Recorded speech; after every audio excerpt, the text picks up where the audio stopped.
we are going to present a case for three players here. I'll take two, you take one. It is the three things after all. Here's where, Tommy, I think there's a couple issues with the All-NBA teams this year. Number one, there's way more than 6 guards that are deserving. And number two, once you get to the forward position, there's a lot of guys that are deserving that haven't played in a lot of games. To me, again, I'm not saying I'm voting or voted for these people, but to me, it feels like of these 15 spots, 7 of them are very likely going to go, and I'm not saying first, second, or third team. I'm just saying 7 of the 15 spots are very likely to go to Jason Tatum, Giannis, Jokic, Embiid, Shea, Luka, and Donovan Mitchell.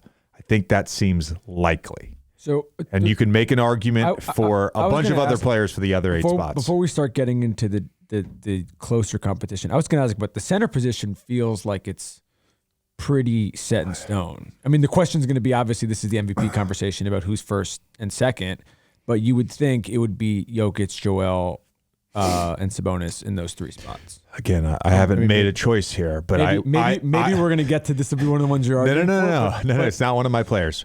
I'm not saying I voted here, but I tend to lean towards Sabonis for that third center spot. Okay.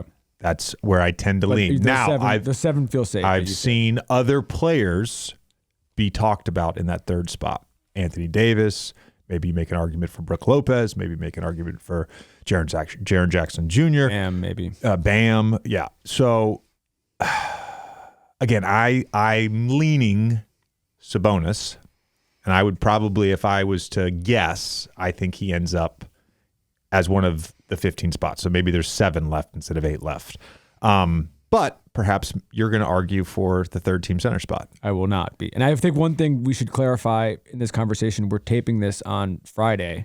Yes, not on Monday like we normally do. And some of these races are so close that some shit could change over the weekend. So judge it based off of the Friday. Judge it based off of 2 games last night in which the Celtics squashed the Milwaukee Bucks by about 40, and Jokic didn't play against the Pelicans, and the Pelicans squashed the Denver Nuggets. Yep.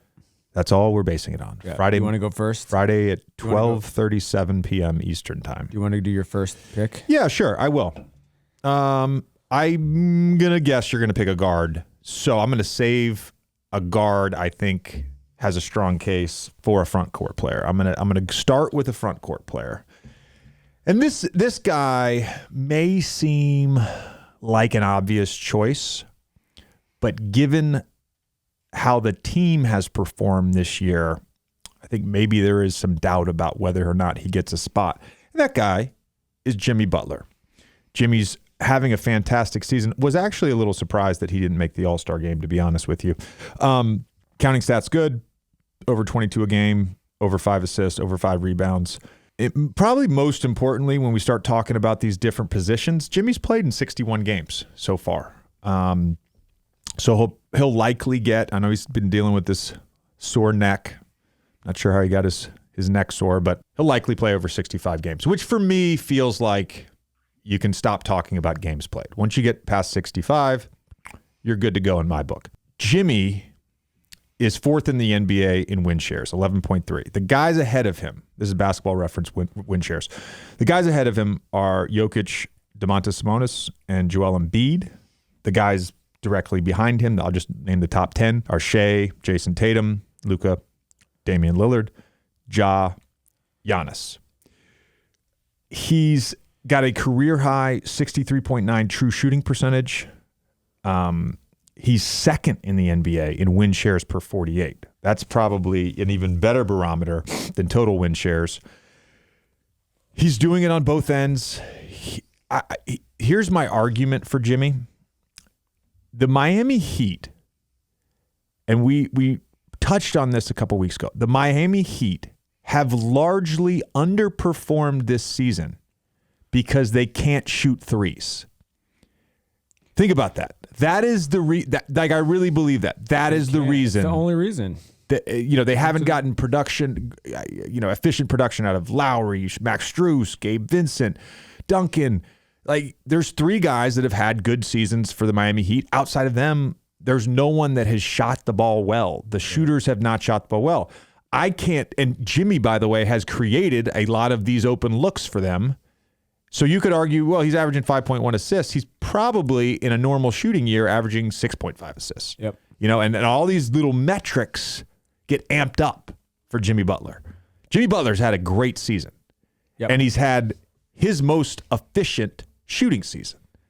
So career high in 2-point percentage, 35.6. He barely shoots threes, but 35.6 from three after shooting in the 20s the last 2 years for Miami. Jimmy Butler, to me, should have one of the 6 forward spots for the All-NBA. No argument for me. It's funny about the Heat shooting thing. I went to the Knicks game on Wednesday, a game the Heat needed. The Knicks, they need all of them, but not as much. Julius gets hurt in the first half.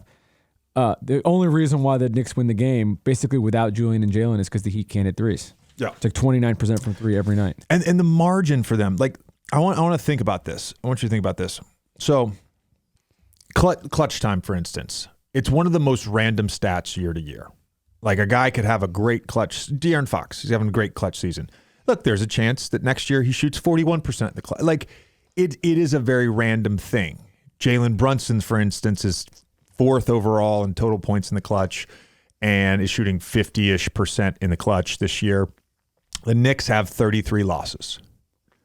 The Miami Heat in 7 have 37 losses. Like, the variability, the variability in the NBA right now comes down to 2 or 3 shots a game. Like, literally 2 or 3 shots a game. And that's why, for me, despite the fact that they have underperformed as a team, I've got to have Jimmy in one of those spots. I like it.